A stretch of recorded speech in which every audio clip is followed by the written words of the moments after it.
All right. So in the connection with the previous lecture and the previous videos, जो हमने ovaries के बारे में स्टडी किया that it is having the blood supply from the ovarian artery ovarian when, और कैसे हमारा day 1 से डे 14 तक जो है वो हमारा ओवम प्राइमरी ओवम से सेकेंडरी ओवम में कन्वर्ट होता है और उसका रप्चर होने के बाद वो रिलीज़ हो जाता है, जिसको रिलीज़ करवाने में ल्यूटिनाइजिंग हार्मोन का बहुत बड़ा इम्पॉर्टेंट रोल जो है वो प्रेजेंट है। उसके बाद हमने देखा कि लेफ़्ट ओवर एरिया जो यहाँ पे बच जाता है वो कोलेस्ट्रॉल की हेल्प के साथ क्या बना रहा है, progesterone. This area is called corpus luteum.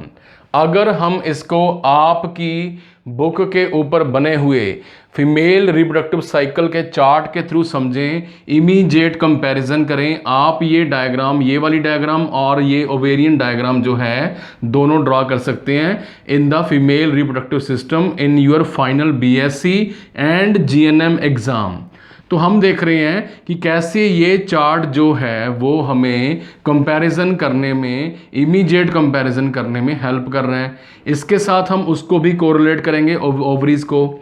तो सबसे पहले हम अगर बात करें गोनाडोट्रोपिन साइकिल की, तो हम देख रहे हैं कि स्टार्टिंग में ब्लू कलर का ल्यूटिनाइजिंग हार्मोन जो है वो कम मात्रा में प्रेजेंट रहता है, but on the day 14th day पे इसका कंप्लीट जो सर्ज है, यानी कि एकदम से पूरा पीक पे चले जाना, पूरा उछाल पे देखने को मिलना जो है प्रेजेंट है।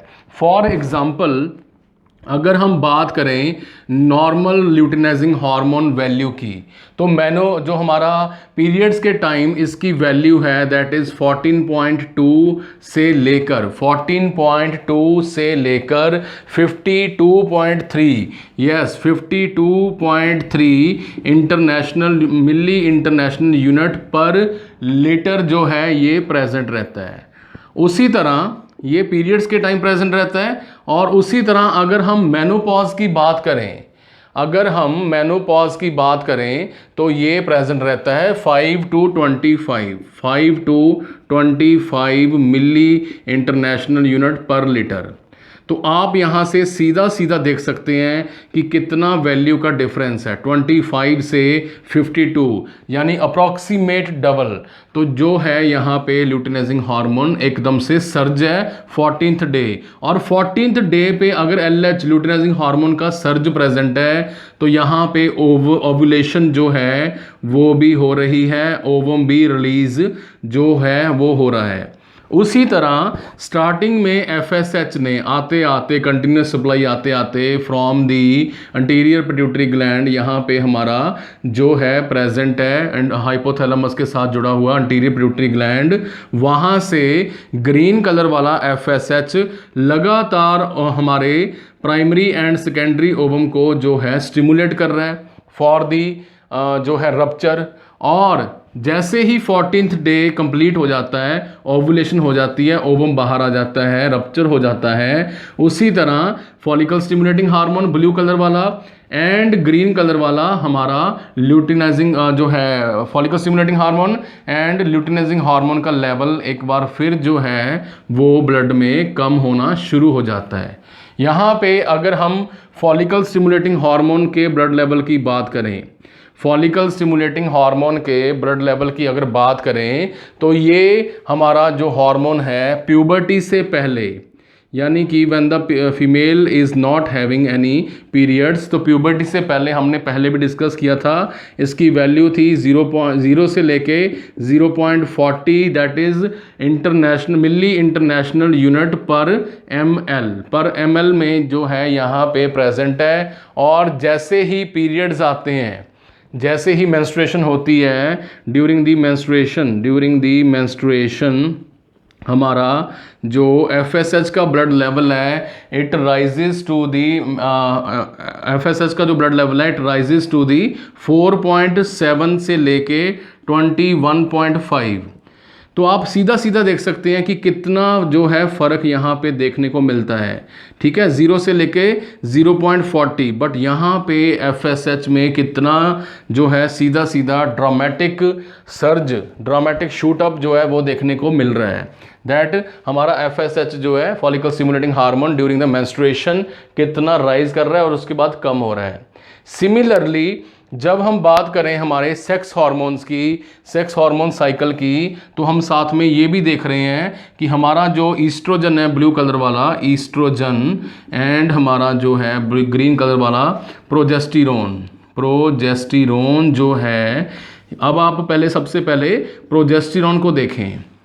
तो प्रोजेस्टेरोन जो है वो हमारा क्या बोलते हैं सेक्स हार्मोन है, वो in the last days of the cycle 14th day ये रहा, इसके बाद 28 डेज तक जो आखिरी के हमारे 16 हमारे जो है 10 डेज हैं, 14 to 28 अप्रोक्सीमेट 14 डेज हैं, यहाँ पे एकदम से प्रोजेस्टेरोन बढ़ रहा है और पीरियड ख़त्म होने के टाइम ये अपने मैक्सिमम लेवल पे होता है।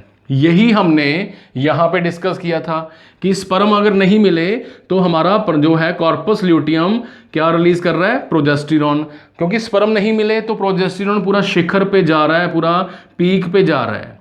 But on the 14th day जो हमारा ईस्ट्रोजन हार्मोन है, ये जो है फिजिकल रिलेशन बनाने के लिए, सेक्सुअल रिलेशनशिप बनाने के लिए, इंटरकोर्स करने के लिए यूट्राइन लाइनिंग को, एंडोमेट्रियम लाइनिंग को, यूट्रस की लाइनिंग को जो है वो रेडी कर रहे हैं। तो हमारा 14th डे पे आप देख सकते हैं कि ईस्ट्रोजन जो है वो अपना पूरा पीक पे है। सो हमने क्या देखा अभी तक, ये डायग्राम जो आपकी बुक में प्रेजेंट है, इट हेल्प्स टू कोरिलेट, एक दूसरे के साथ डायरेक्टली समझने में इसको हेल्प करती है। 14th डे पे क्या क्या हमारा जो है पीक पे है, ल्यूटिनाइजिंग हार्मोन ओव्यूलेशन करवा रहा है, ईस्ट्रोजन हार्मोन भी पूरा पीक पे है। और यहाँ पे ध्यान से देखिए, यहाँ पे हम इसको अगर जूम करें बाहर लेके आए तो यहाँ पे हमारी एंडोमेट्रियम लाइनिंग जो है वो भी ड्रामेटिकली खुल रही है। यहाँ पे म्यूकस सेक्रीशन, यूट्राइन का मिल्क जो हमने पढ़ा था, यूट्राइन मिल्क, वो यहाँ पे बनना शुरू हो जाता है और यूट्रस की दीवारें, एंडोमेट्रियम की दीवारें खुलती हुई टिश्यूज़ के बीच में गैप पड़ना शुरू हो जाता है, सो दैट अगर ओवम आ रहा है तो यहाँ पे आके वो प्लांट जो है हो जाए, यूट्राइन इम्प्लांटेशन हो जाए। बट खुलता खुलता ये जो हमारा एंडोमेट्रियल टिश्यू है खुलता हुआ 28th डे पे इतना खुल जाता है, इतना नेक्रोसिस हो जाता है वहाँ पे कि ब्लीडिंग जो है स्टार्ट हो जाती है।